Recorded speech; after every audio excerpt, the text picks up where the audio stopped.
سب سے بڑی جو خرابی اور بنیادی خرابی یہ ہے کہ ہم نے قرآن سے تعلق توڑ دیا.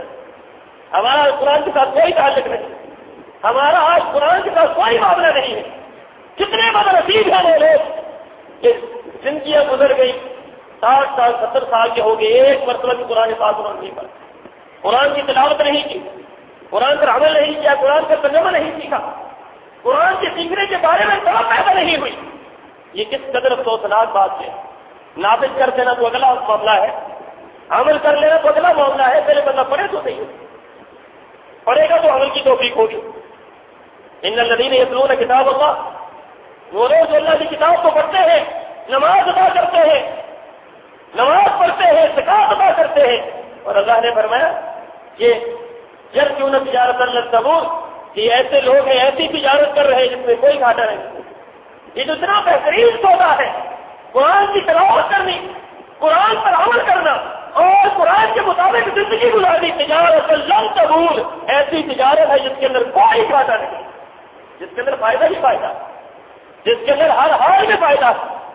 سامعین محترم, رسول اللہ صلی اللہ علیہ وسلم حضرت ابو شریح فرماتے ہیں کہ آپ ایک مرتبہ خرج علینا رسول اللہ صلی اللہ علیہ وسلم, آپ ہمارے پاس تشریف لائے اور آپ نے فرمایا ابشروا, تمہیں جنت کی بشارت ہو, جنت کی بشارت ہو, خوشخبری ہو جنت کی. صحابہ کرام نے پوچھا اللہ کے رسول کس بات پر؟ آپ نے فرمایا علیہ تشہدون لا الہ الا اللہ وانی رسول اللہ, کیا تم اس بات کی گواہی دیتے ہو کہ اللہ کے سوا کوئی معبود نہیں اور میں اس کا رسول ہوں؟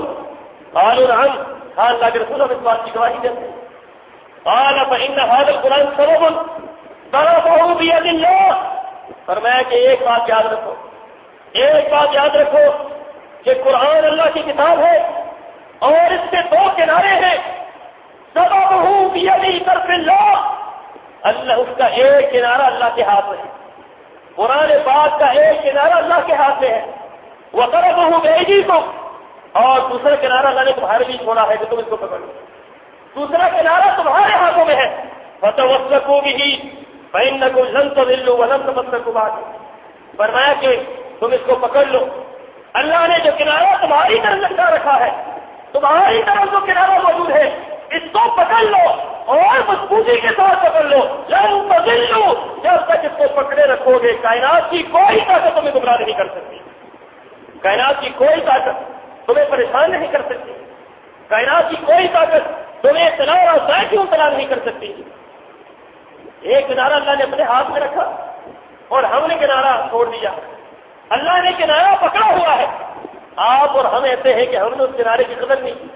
اللہ نے اس کنارے کو لٹکا رکھا ہے, اس کو پکڑ لو, اس پر عمل کر لو, اس کو دیکھ لو. صدیاں بیت گئی, 1400 سال گزر گئے, ہمارے اور آپ کے سامنے اتنی معزز کتاب موجود ہے, اتنا بہترین خط موجود ہے. سوچنے کی بات یہ ہے سامعین محترم کہ کسی کا خط آتا ہے, کسی پیارے کا یا کسی دشمن کا, خط تو خط ہی ہوتا ہے, بندہ خط پہ رک پڑتا ہے اور خط کا جواب دینے کی کوشش بھی کرتا ہے. اگر ضمیر زندہ ہو تو خط کا جواب بھی دیتا ہے.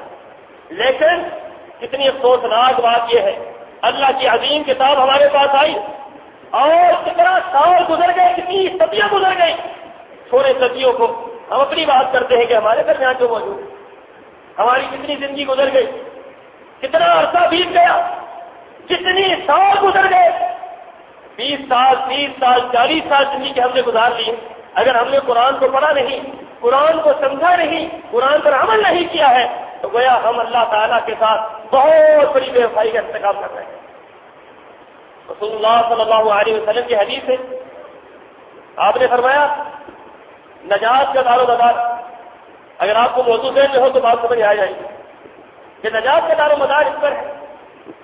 قبر کے اندر انسان سے 3 سوالات ہوں گے, ہر شخص کو پتا ہے 3 سوال ہوں گے, اور یہ صرف معمولی 3 سوال نہیں, پوری زندگی کا معاملہ. پوری زندگی انسان کی کیسے بیتی ہوگی.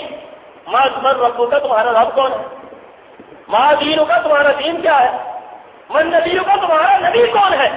یہ 3 سوالات ایسے ہیں کہ جس کا ہر شخص نے جواب دینا. رسول اللہ صلی اللہ علیہ وسلم نے فرمایا کہ کائنات کا کوئی شخص ایسا نہیں جو قبر کے سوال و جواب میں جس کو رعایت حاصل ہو. ہر شخص سے قبر کا حساب و کتاب ہوگا.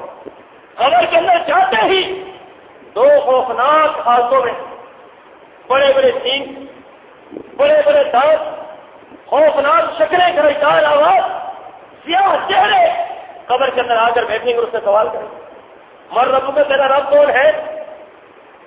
اب رب کا جواب کہاں سے ہمیں ملے گا؟ جس نے قرآن کو پڑھا ہے اس کو پتہ چلے گا رب کون ہے، جس نے قرآن کو پڑھا ہے اس کو پتہ چلے گا توحید کیا ہے، جس نے قرآن کو پڑھا ہے اس کو پتہ چلے گا محمد رسول اللہ کا مقام کیا ہے، جس نے قرآن کو پڑھا ہے اس کو پتہ چلے گا کہ نماز کا درجہ کیا ہے، ایک مرتبہ نہیں، دو مرتبہ نہیں، 700 مرتبہ نماز کا تذکرہ۔ جس نے قرآن کو پڑھا ہوگا اسے پتہ چلے گا زکات کیا ہے، حج کیا ہے، جہاد کیا ہے۔ قرآن ایک ایک بارے میں بتلا رہا ہے کہ ایک ایک چیز کی کتنی اہمیت، اور یہ نہیں کہ ایک مرتبہ بتلاتا ہے، بار بار بتلاتا، بار بار بتلاتا۔ قرآن کے ہر صفحے پر آپ کو ایک نئی بات ملی، قرآن کے ہر صفحے پر آپ کو عمل کی دعوت ملے گی، قرآن کے ہر صفحے پر آپ کو رب کا تعارف ملے گا۔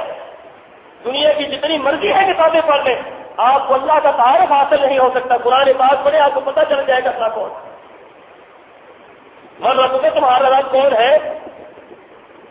دو طبقے ہوں گے، پھر دو گروہ ہوں گے۔ ایک کو مجھے کہے گا میرا رب اللہ ہے، جس نے قرآن کو پڑھا، قرآن پر عمل کیا، قرآن کو سیکھا، قرآن کو اپنے سینے سے لگایا، قرآن کو صرف اپنی زندگی کا محور بنایا، وہ کہے گا میرا رب اللہ۔ اور دوسرا سوال ہوگا ماں دین کا تیرا دین کیا ہے، کس دین پر چلا، کس دین کی پیروی کی، کس دین کو مانتا رہا، کس دین پر تو چلتا رہا۔ جس نے قرآن پر عمل کیا ہوگا وہی کہے گا دین الاسلام، کہ میرا دین اسلام۔ اور پوچھا جائے گا رسول اللہ صلی اللہ علیہ وسلم نبی و تیرا نبی کون ہے، وہی شخص بتلائے گا جس نے قرآن پڑھا ہوگا۔ نبی کا تعارف قرآن کرا رہا ہے، نبی کا تعارف قرآن بتلاتا ہے کہ نبی یہ ہے، نبی کی یہ صفات ہے، اور اس نبی کی یہ اہمیت ہے، اس نبی کو اس انداز سے ماننا ہے۔ یہ ساری باتیں قرآن بتلا رہا ہے۔ جو قرآن نہیں پڑھتا ہے وہ نبی کا تعارف نہیں جانتا۔ جس نے قرآن کو نہ پڑھا اسے کیا پتا محمد رسول اللہ صلی اللہ علیہ وسلم کیا ہے۔ قرآن تو نبی کا تعارف کروا رہا ہے، نون والقلم وما یسطرون ما انت بنعمت ربک بمجنون وان لک لاجرا غیر ممنون الم نشرح لک صدرک ووضعنا عنک وزرک۔ قرآن تعارف کروا رہا ہے، واللیل، قرآن تعارف کرا رہا ہے اذا الشمس کوورت، قرآن تعارف کروا رہا ہے، قرآن تعارف کروا رہا ہے، بول رہا ہے قرآن یا ایھا المزمل یا ایھا المدثر۔ یہ قرآن تعارف کروا رہا ہے، یہ قرآن بتلا رہا ہے۔ کہیں اللہ کے رسول صلی اللہ علیہ وسلم کو روشنی سے تشبیہ دی جا رہی ہے، کہیں آپ کی زلفوں کو رات سے تشبیہ دی جا رہی ہے، کہیں آپ کے بارے میں بتلایا جا رہا ہے کہ آپ کا کمبل کیسا تھا، آپ کی اونی کیسی تھی، کہیں آپ کے سینے کا تعارف ہو رہا ہے، کہیں آپ کے چہرے کے بارے میں بس دعا کہہ کر پکارا جا رہا ہے۔ یہ سارے کا سارے تعارف قرآن کے اندر موجود ہے۔ جو قرآن کو پڑھے گا اسے محمد رسول اللہ صلی اللہ علیہ وسلم تعارف ہوگا۔ قبر کے اندر یہ 3 سوال ہو گئے، اور جس نے کہہ دیا سوالوں کے جوابات ہو گئے۔ جس کو پتہ چل گیا اللہ کون ہے، رسول کون ہے، دین کیا ہے، تو پوچھا جائے گا، پھر اس کے 2 سوال بھی کریں گے۔ پوچھا جائے گا یہ تجھے کیسے پتہ چلا تیرا رب اللہ، کیسے پتہ چلا تیرا نبی محمد صلی اللہ علیہ وسلم ہے، کیسے پتہ چلا تیرا دین اسلام ہے، اس لیے کیسے پتہ چلا۔ وہ کہے گا قراءۃ القرآن آمنت به وصدقت به، میں نے قرآن پڑھا، قرآن پر ایمان لایا، قرآن کی تصدیق کی، قرآن نے مجھے بتلایا کہ اللہ کون ہے، قرآن نے بتلایا وہ محمد رسول اللہ کا کیا مقام ہے، اور قرآن نے بتلایا کہ اسلام کیا چیز ہے۔ یہ قرآن نے ساری چیزیں بتلائی۔ صحیح بخاری کی روایت ہے کہ قرآن نے بتلایا سارا کچھ۔ اور دوسری طرف سوال ہوگا ناکام ہونے والوں سے، تم ناکام